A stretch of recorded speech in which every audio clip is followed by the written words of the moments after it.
Who is Timothy? I introduce him in the 1 Timothy lecture.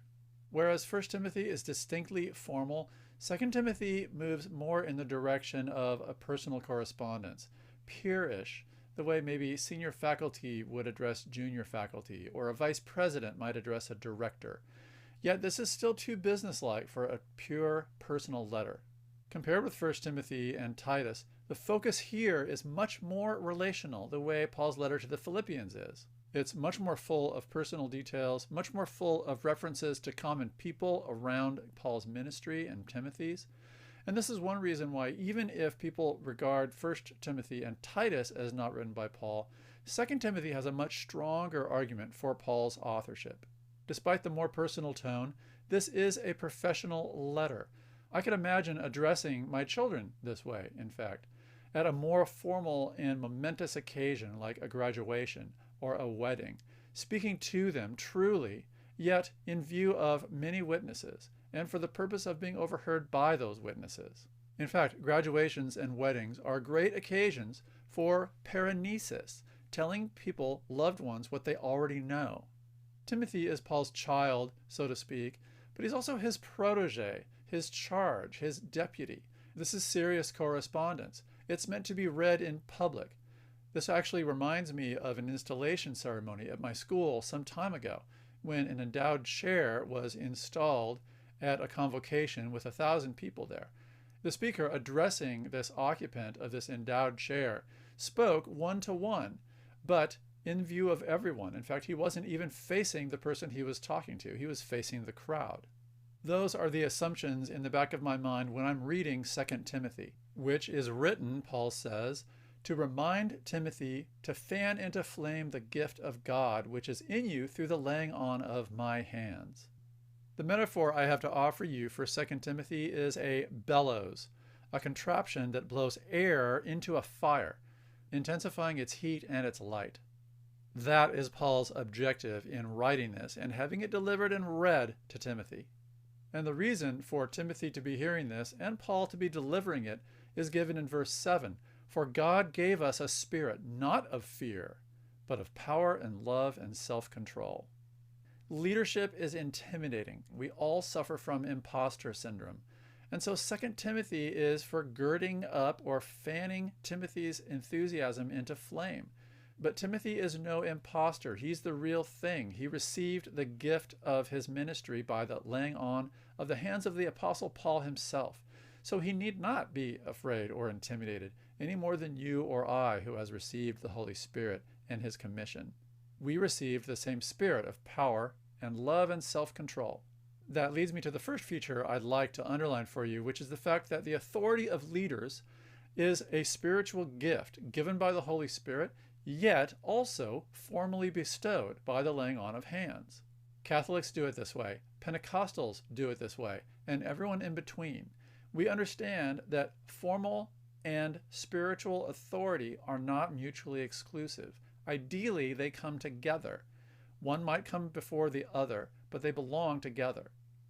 Another highlight in the middle of chapter 2 is Paul's direction that Timothy charge the elect, God's people, not to quarrel about words, which does no good. 16, avoid irreverent babble, for it will lead people into more and more asebia, ungodliness, and their talk will spread like gangrene. 21, if we cleanse ourselves from what's dishonorable, we'll be a vessel for honorable use, not a bedpan, not a spittoon, but fine china, set apart as holy and useful to the master of the house, ready for every good work. So, he says to Timothy, flee youthful passions and pursue righteousness, faith, love, and peace. Wise words for a leader. Don't waste your time getting caught up in controversies that don't matter. They will just spread. Instead, pursue what lasts and pursue what counts. It's unclear what this false teaching in 2:17 is. Spiritualizing the resurrection, maybe something that turns into Gnosticism in the next century. False teaching at any rate, which flies in the face of the core confession of the character and significance of Jesus' resurrection. An important feature of Paul's argument, but hardly a unique one in Paul's corpus, is that the opponents' motives themselves are corrupt. Paul compares these opponents to the magicians back in Egypt during the time of the Exodus, who opposed Moses and tried to fake signs and wonders to compare with the Lord's. Multiple times in the New Testament, it's claimed that this kind of false teaching and example belongs to the end times. You see that in 1 Timothy 4. But Paul is reaching back to Egypt. These are perennial problems. They belong to the past, the present, and the future. They're not going to go away until Jesus returns to put them away for good. So a good leader is going to have to be ready for them, not shocked or surprised when they show up. An important matter of judgment is whether to respond to such falseness gently. That's what Paul tells Timothy to do in 2:24-26. Or does one respond harshly, the way Paul actually does in characterizing them in the beginning of chapter 3?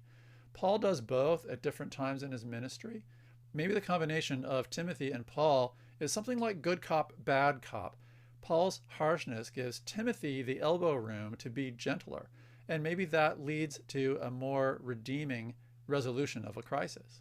There's a similar contrast between truth and falsehood, light and darkness, here to 2 Corinthians, where true suffering apostleship contrasts with indulgent and insincere falseness.